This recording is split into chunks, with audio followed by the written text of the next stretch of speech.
തിരക്കുകളുടെയും സ്വാർത്ഥതയുടെയും ലോകത്ത് ഇത്തരം ആത്മസമർപ്പണ കാഴ്ചകൾ തുലോം വിരളമാണ്. തെരുവിലെ കുട്ടികൾക്ക് വിദ്യാഭ്യാസം നൽകുന്ന അധ്യാപകൻ. സൗത്ത് ഡൽഹിയിലെ ഷെയ്ഖ് സരായിയിലാണ് ഈ നിസ്വാർത്ഥ സേവനത്തിന്റെ സുരഭിലമായ കാഴ്ച.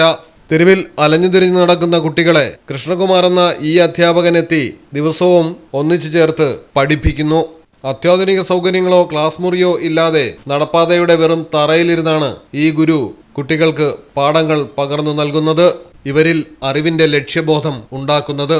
ലോകം മുഴുവൻ തിരക്കിട്ട് മുന്നോട്ടോടുമ്പോൾ ചില മനുഷ്യർ മാത്രം തിരക്കുകളൊക്കെ മാറ്റിവെച്ച് ഇങ്ങനെയുള്ള ചില പുണ്യപ്രവർത്തികൾക്കും സമയം കണ്ടെത്തുന്നു. പ്രശസ്തിക്കോ കയ്യടിക്കോ വേണ്ടിയല്ല, മറിച്ച് വിദ്യാഭ്യാസം എല്ലാവരുടെയും അവകാശമാണ് എന്ന് വ്യക്തമാക്കാനാണ് കൃഷ്ണകുമാർ എന്ന അധ്യാപകന്റെ ഈ പ്രവൃത്തി. എല്ലാ അർത്ഥത്തിലും ലോകത്തിലെ ഏറ്റവും വലിയ പണക്കാരൻ എന്നാണ് കൃഷ്ണകുമാറിന്റെ ഒരു പൂർവ്വ വിദ്യാർത്ഥി ഈ ഹൃദയം നിറയ്ക്കുന്ന കാഴ്ചയ്ക്ക് കമന്റ് ചെയ്തത്. News desk, Malayalam television.